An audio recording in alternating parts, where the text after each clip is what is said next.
Eliane, anteriormente, acho que você não chegou a falar da síndrome do oráculo. Na página 8, você poderia explicar esse? Sim, obrigada. Realmente tinha pedido. Olha, síndrome do oráculo significa um tipo de anacronismo no processo do parapsiquismo da pessoa. Nós notamos que existem muitas pessoas, os próprios oráculos, as pítias, né, as pitonisas, as sibilas, e muitos médiums de centros espíritas que utilizam a questão do parapsiquismo de maneira anacrônica, de maneira assim, muitas vezes não cosmoética, aliás, na grande maioria das vezes não cosmoética, procurando sobrepairar a questão da fraternidade, da assistência que ele poderia estar fazendo com as percepções obtidas. Esse processo do anacronismo parapsíquico, ele acaba trazendo para a pessoa um tipo de condição de atuação das pessoas de maneira muito vaidosa. A pessoa, ela adquire um tipo de comportamento perante as outras, mas é um comportamento de sobrepairar com um certo poder. Eu tenho, eu sei, eu vejo, você não. Então, existe aí uma certa patologia na forma de exposição do próprio parapsiquismo. E quando a gente fala de parapsiquismo, dentro do processo da prospectiva realização, a gente está trazendo a cosmoética dentro das observações e da sensibilidade parapsíquica. Essa cosmoética, ela nos leva a ter comportamentos de um maior silêncio nas percepções que a gente obtém. E no momento em que a gente observa, percebe a realidade de outrem, é muito importante que a gente tenha aquilo que a gente denomina, né, de simancol, de uma certa sensibilidade para saber se é momento de falar, como eu vou falar, de que jeito eu vou falar, ou se precisa ser falado.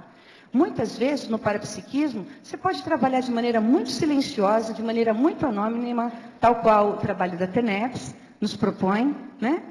E onde as pessoas nem precisam ficar sabendo exatamente aquilo que foi feito com elas, o trabalho que foi feito com elas, as energias, como elas foram trabalhadas de maneira a limpar, equilibrar o holochakra da outra pessoa. Ela nem precisa ficar sabendo.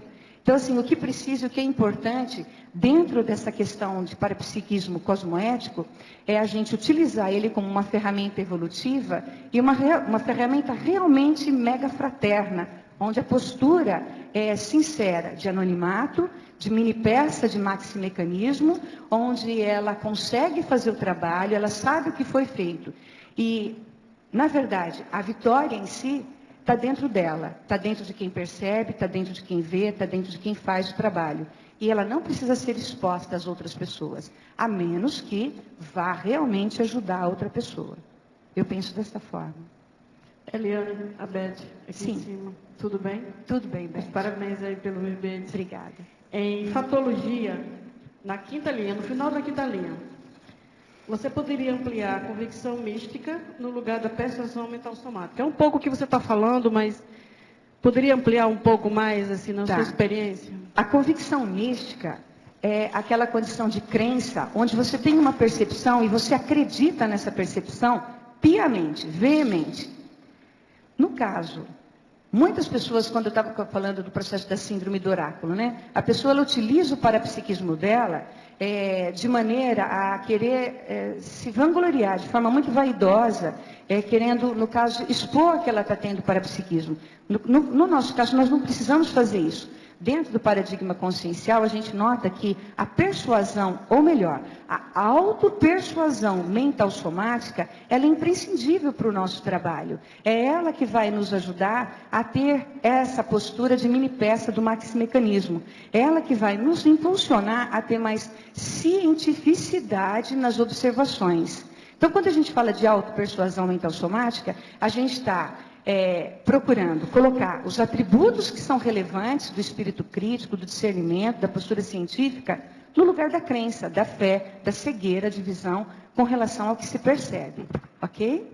Ok. Em seguida, também na fatologia, na sétima linha, no final também, o satélite de líderes na obtenção de favores. Você poderia exemplificar? Sim. Aqui, ó, vamos pegar um pouco do processo do esporte em si.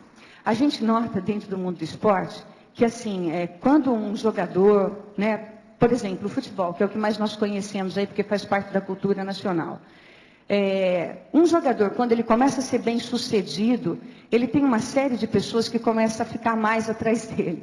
Ou seja, pela glória, pela vitória, pelo pódio que ele conseguiu, que ele conquistou, ele é uma pessoa famosa, tá? Ou seja, pelo dinheiro que ele tem. Então, os satélites e líderes, nesses casos, eu não estou dizendo que o jogador de futebol seja um líder, tá, pessoal? É mais para exemplificar essa questão. Eles acabam se unindo a essa pessoa de maneira a sugar, a drenar, a vampirizar essa pessoa.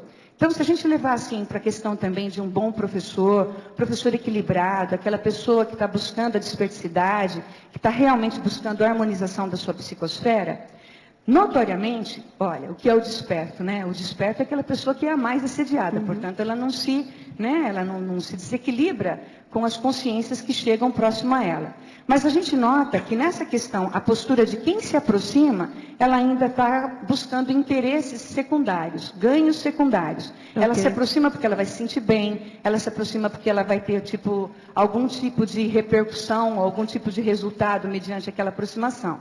Então a gente pode levar isso para os mais variados exemplos que a gente possa estar aí lembrando, que geralmente é isso que acaba acontecendo, né? Quando a pessoa tem um interesse secundário, ela se aproxima da outra para realmente vampirizar, seja questão financeira, seja questão afetiva, seja questão da própria harmonização, né, dela. Os ganhos secundários também. Os ganhos secundários, de uma forma geral. Exatamente.